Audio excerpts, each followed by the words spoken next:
ಇವತ್ತು ನಮ್ಮ ಹೊಸಕೋಟೆ ನಗರ ತಾಲೂಕಿನ ಎಲ್ಲ ಮುಸಲ್ಮಾನ್ ಬಾಂಧವರು, ಯುವಕರು, ಮಧ್ಯವಯಸ್ಕರು ಇವತ್ತೆಲ್ಲರೂ ಕೂಡ ಪಕ್ಷಾತೀತವಾಗಿ, ಜಾತ್ಯತೀತವಾಗಿ ಇವರು ಆಚರಣೆ ಮಾಡಿದಂಥ ಎಲ್ಲ ಹಬ್ಬಗಳಿಗೂ ಕೂಡ ಅವರಿಗೆಲ್ಲ ರೀತಿ ಪ್ರೋತ್ಸಾಹ ಸಹಕಾರವನ್ನು ಕೂಡ ನಾವು ಕೊಟ್ಟಿದ್ದೇವೆ.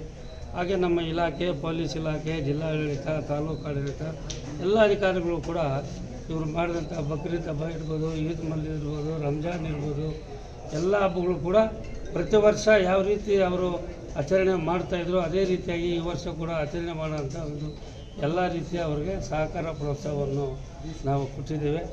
ಇವರು ಭಾಳ ಅಭಿಮಾನಪೂರ್ವಕವಾಗಿ ನಮ್ಮ ಮೇಲೆ ವಿಶ್ವಾಸ ಇಟ್ಟು, ನಂಬಿಕೆ ಇಟ್ಟು ಇವತ್ತು ನಮಗೆ ಒಂದು ಅಭಿನಂದನೆ ಸಲ್ಲಿಸಬೇಕು ಅಂತ ಕೇಳಿದಾಗ ನಾನೇ ಬರ್ತೀನಿ ಹೊಸಕೋಟೆಗೆ, ಎಲ್ಲನ ಒಂದು ಕಡೆ ಸೇರಿಸ್ರಿ ಅಂತ ಹೇಳಿದೆ. ಇಲ್ಲ ನಮ್ಮೆಲ್ಲರ ಲೀಡರ್ಗಳು ಕೂಡ ನಾವು ಅವ್ರ ಮನೆ ಹತ್ರನೇ ಹೋಗಬೇಕು ಅಂಥೇಳಿ ಭಾಳ ಸಂತೋಷಪಟ್ಟು ಅವ್ರು ಇಲ್ಲಿಗೆ ಬಂದಿದ್ದಾರೆ. ಇಷ್ಟೊತ್ತು ಕೆಲವೆಲ್ಲ ಮುಖಂಡರುಗಳು ಕೂಡ ಮಾತನಾಡಿ ಚರ್ಚೆ ಮಾಡಿ ಇಂದಿನ ದಿನಗಳನ್ನು ಮೇಲಕ್ಕೆ ಹಾಕಿದ್ದೇವೆ. 2004ರಿಂದ ನಾವು ಇದುವರೆಗೂ ಕೂಡ ಯಾವುದೇ ಜಾತಿ, ಧರ್ಮ, ಪಕ್ಷ ಎಲ್ಲವನ್ನು ಬದಿಗೊತ್ತು ಎಲ್ಲರಿಗೂ ಕೂಡ ಸಾರ್ವಜನಿಕವಾಗಿ ಎಲ್ಲ ಸಮುದಾಯಗಳಿಗೂ ಕೂಡ ನಾವೊಂದು ಸಾಮಾಜಿಕ ನ್ಯಾಯ ಕೊಡುವಂಥ ಕೆಲಸ ನಮ್ಮ ಕಾಲದಲ್ಲಿ ನಾವು ಮಾಡಿದ್ದೇವೆ. ಇನ್ನು ಮುಂದೇನೂ ನಾವು ಮಾಡ್ತೇವೆ.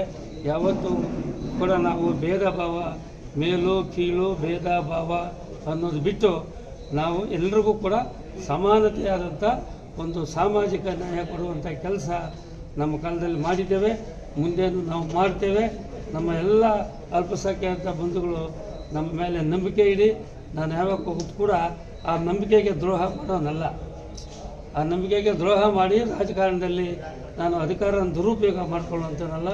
ಸಾರ್ವಜನಿಕವಾಗಿ ನಾನು ಸೇವೆ ಮಾಡಬೇಕು, ಎಲ್ರಿಗೂ ಸಾಮಾಜಿಕ ನ್ಯಾಯ ಕೊಡಬೇಕು ಅನ್ನೋ ಉದ್ದೇಶದಿಂದ ನಾನು ರಾಜಕೀಯ ಪ್ರವೇಶ ಮಾಡಿದ್ದೇನೆ. ಮುಂದೇನೂ ಅದೇ ರೀತಿಯಲ್ಲಿ ಮಾಡ್ತೇನೆ ಅನ್ನೋ ಅವ್ರ ಮಾತನ್ನು ಹೇಳಿ ಅವ್ರಿಗೆಲ್ರಿಗೂ ಕೂಡ ನನಗೆ ನಮ್ಮ ಮನೆಗೆ ಬಂದು ನಮಗೆ ಇವತ್ತು ಅಭಿನಂದನೆ ಸಲ್ಲಿಸಿ ಇವತ್ತು ನಮಗೆ ಅವರು ಒಂದು ಸನ್ಮಾನವನ್ನು ಮಾಡಿದ್ದಾರೆ. ಅವ್ರಿಗೆಲ್ಲರಿಗೂ ನಾನು ಯಾವತ್ತೂ ಕೂಡ ಆ ಸಮುದಾಯ, ಎಲ್ಲ ಸಮುದಾಯಗಳಿಗೂ ಕೂಡ ನಾನು ಚಿರಋಣಿಯಾಗಿರ್ತೇನೆ ಅನ್ನೋ ಮಾತನ್ನು ಈ ಸಂದರ್ಭದಲ್ಲಿ ಹೇಳಲಿಕ್ಕೆ